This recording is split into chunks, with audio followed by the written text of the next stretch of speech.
Yesu ashimwe. Ndashima Imana iki gitondo yemeye ko mbwiriza ubutumwa bwiza mu mahanga yose. Yesu yavuze ijambo rikomeye, aravuga ngo mugende mubwirize ubutumwa bwose mu mahanga yose kandi abazemera muzababatize. Rero ndashima Imana cyane kubw'icyizere nagiriwe na Bishop Sendakize, akaba yemeye ko uyu mwanya vuga ubutumwa bwiza muri New Jerusalem Temple. Kandi ibyo byose turashima Imana ko ariyo iba yabyemeye ikanabimunyuzamo, ndetse n'abakristo bose muri rusange muri New Jerusalem Temple. Turashimira isi yose ikurikiranye irivuga butumwa cyangwa se aya magambo meza Imana ishaka kugeza ku bantu bayo. Ikindi ndashimira aba DJ badufasha ibi bintu kugira ngo nabo Imana nabibahe umugisha, kuko abakoze umurimo ukomeye. Imana ibahe umugisha. Rero ndasuhuza itorero ryose muri rusange, Bishop wacu na Pastor Janet, ndetse na ba Papa Kazuba, ndetse na ba Veda, n'abandi bose, na Mama Gasaro. Imana ibahe umugisha kubw'umurimo mukora. Na Robert inshuti yacu tutayibagiwe, Imana imuhe umugisha kubwo kwitanga no guta umwanya we cyane agashakisha ko ubwami bw'Imana bwamamara. Imana imuhe umugisha. Okay, reka dutangire ivugabutumwa ryacu ry'uyu munsi dusenga dushima Imana yatubashishije kugera hano kugira ngo Imana idushyigikire. Data, mu izina rya Yesu Kristo tugushimiye imbabazi zawe n'imbaraga zawe, kuko wemeye ko dusohoza iby'umugambi wawe mwiza mu ivugabutumwa washatse ko tugeza ku bantu. Rero reka imitima yacu yihe kuyururukira iri jambo, maze tubashe kuryumva neza, kandi ntirize guca mu matwi ngo rihungukire mu kundi, ahubwo ryubake inkingi z'imitima yacu. Tugushimiye ko ubidufashijemo, kandi uburinzi bwawe bugiye kutubaho, ukabana natwe muri byose, kuko uri uwera, mu izina rya Kristo Yesu. Dusengeye rero abarwayi bose ku isi yose, reka ubakize uburwayi bafite. Abafite ibigeragezo n'amakuba, reka ubibakureho. Abafite indwara zitandukanye zanze gukira, uzibakize. Ukure imyuka y'ibyorezo, urengere abarushye bose baremerewe, bahe imbaraga zawe kandi ubakomeze muri byose, kuko uri uwera, mu izina rya Yesu Kristo, amen.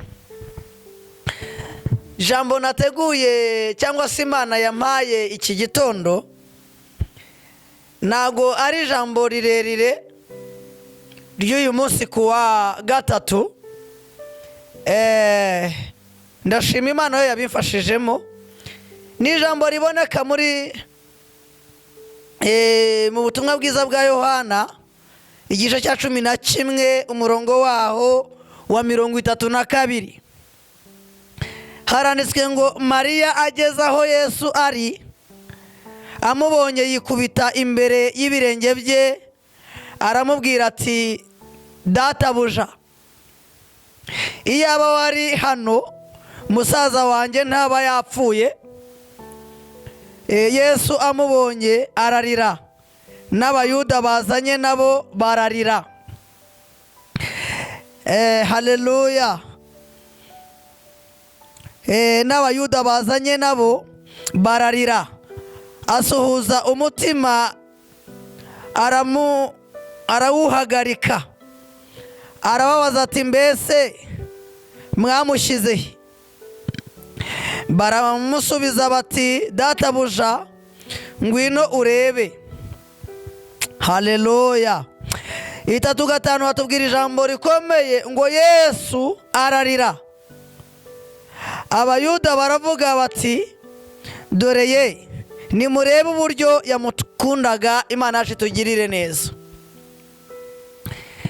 Iki gitondo rero yenda nuko ntabashije gusoma ijambo ryose uko riri mpereye hejuru, byatwara igihe kirekire kuko ari inkuru ndende, impamvu Yesu yarizwaga n'iki kibazo cyo kwa Lazaro cyangwa cyo kwa Mariya na Marita, ntabwo yarizwaga nuko yenda umuntu yapfuye. Yego nabyo birashoboka ko byari kuba binarimo, ariko ntabwo aricyo cyamurizaga cyane. Icyatumaga Yesu arira ni ukwizera guke kwari kuri mu mitima y'aba bantu. Ariko uyu munsi wa none ikintu tubuze kugira ngo Imana ibashe kubana natwe mu mibereho yacu y'ubuzima bwacu bwa none ni ukwizera Kristo muri twebwe ko ari umwami n'umukiza mu bugingo bwacu, cyangwa ari umunyembaraga muri twe. Nicyo tubuze. Reka dusipoze tuvuge kuri iri jambo. Niba bari bamubonye kandi ari umukiza, kuki bari barize? Ko yari amaze kugera aho yari ari kandi bari bazi ko akora imirimo n'ibitangaza, kuki bari barize? Ariko ijambo ngira ngo nkumenyeshe uyu munsi, niwongere kurizwa n'intambara uri kurwana, Yesu ari mu mugambi w'ibyawe. Niwongere kurizwa n'amakuba menshi uri gucamo, Imana ifite kukugirira neza. Impamvu abantu turi kurira cyane nuko nta kwizera dufite mu mitima yacu. Haleluya! Iyo dufite kwizera, ibihe byacu birahinduka. Iyo dufite kwizera, turanesha mu ntambara. Iyo dufite kwizera, gukiranuka kuriyongera. Kandi iyo dufite no kwizera, tugira n'ubwenge bwo kuba mu ntambara neza, tutariganyijwe na Satani, cyangwa ngo abantu babe batwota ngo batuvuge uko tutari, cyangwa ngo batuke Imana yacu.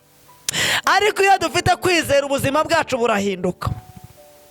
Imitima ya benshi y'iki gitondo ndayihanurira mu mbaraga z'Umwuka Wera wo gukiranuka no kwizera no gusenga. Iyo wasenze ufite no kwizera, ibintu birahinduka. Rero dusomye ruguru aho byatangiriye, hari ukuntu bakubwira ukuntu ngo Mariya na Marita bagiye kumureba iyo yari ari, bakajya bamubwira ikibazo bafite, akababwira ati nimusubireyo ndaje, cyangwa se umuntu wanyu azakira. Ngo biza kurangira Lazaro apfuye, ariko ngo amaze gupfa nibongera kumva ko umuntu wabo azagaruka, icyizere kirabura. Tekereza aho umuntu apfa akazurwa. Bishatse kuvuga ngo rero hari icyizere cyawe watakaje muri wowe, udafitemo kwizera ko kizagaruka. Hari ibyiza byawe watakaje muri wowe, udafitiye icyizere cy'uko bizagaruka. Ndahanurira umutima wawe kwizera ko icyo kintu kizongera kugaruka mu izina rya Yesu. Nugira kwizera, agakiza watakaje kazagaruka. Nugira kwizera, urubyaro wabuze uzarugira. Nugira kwizera, ijambo wabuze mu muryango uzarihabwa n'Imana kuko wagize kuyizera. Kandi nugira kwizera, uzagira no kwizerwa kuko urizera. Rero uyu munsi wa none, reka Imana igushyigikire ubu umunyembaraga mu kwizera. Kuko reka nkubwire, icyatumye Abisiraheli bava mu gihugu cya Egiputa bakarinda bagenda bakagera muri Kanani, nuko bari bafite imbaraga z'imitima yo kwizera. Icyatumye Shadrake, Meshake na Abedinego bakurwa mu itanura ry'umuriro, nuko bari bafite ingabo yitwa kwizera. Icyatumye Yohana bamuta mu ngunguru y'amavuta ibirirana yatuye, akayivamo nta kintu. Bibiliya bivuga neza ngo n'umusatsi we nta kintu wigeze uba, ngo nta nubwo wigeze unukaho umwuka w'umwotsi. Rero uyu munsi wa none, kwizera birema imirimo n'ibitangaza. Na Daniyeli yatawe mu rwobo rw'intare, avayo nta n'imwe imuriye n'urwara. Bishatse kuvuga ngo rero kwizera bihindura ikintu kidasanzwe ku muntu ugufite, kandi bitanga n'amahoro mu mutima ufite kwizera.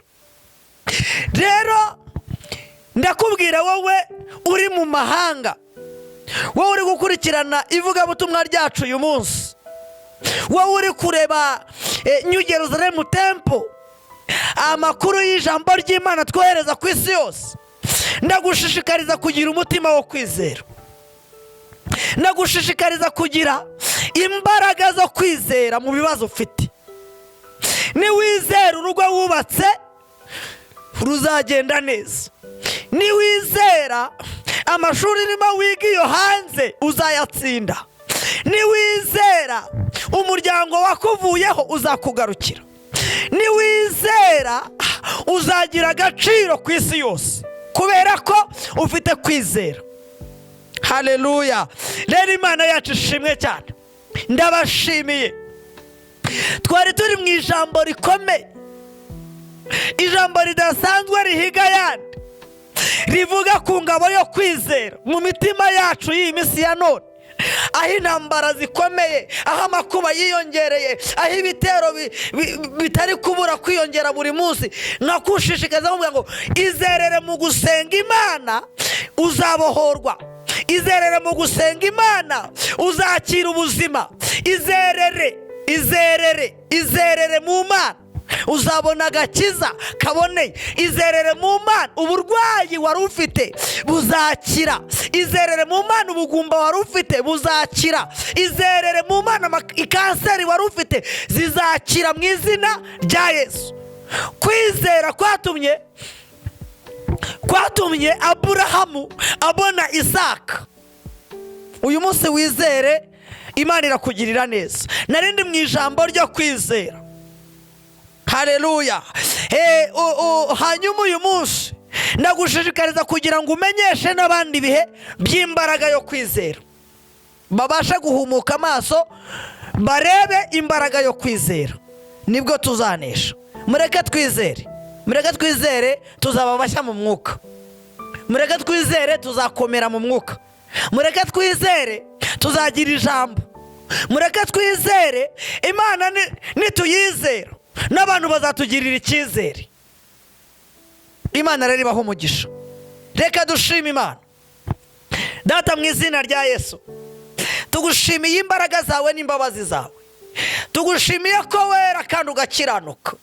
Uyu munsi duhanuriye imitima ya benshi guhinduzwa n'ijambo ry'Imana ryitwa kwizera. Reka tukwizere nibwo tuzarama, reka tukwizere nibwo tuzanesha, reka tukwizere nibwo tuzabona amasezerano watuvuzeho, reka tukwizere nibwo tuzabona umugisha. Urakoze rero Nyaguhora ku ngoma kuduhaye imbaraga yo kwizera. Tugushimiye umugambi wawe mwiza ubisohoreshejemo no gukora kwawe kudasanzwe. Iki gitondo kibi cy'umugisha kuri twebwe. Rero ngaho ngwino tuguhaye ikaze na karibu mu mitima yacu, uyobora imitima yacu. Birashoboka ko imitima yacu itabishobora bitewe n'ibihe turimo cyangwa se ibihe twagezemo, ariko reka ubidushoboze kuko ari wowe ubasha kubikora. Ijambo ryawe riravuga ngo dushobozwa nawe kuko ari wowe uduha imbaraga. Urakoze ko udushoboje kwizera kandi ukatwongerera imbaraga mu buryo bw'umwuka mu izina rya Kristo Yesu. Amen.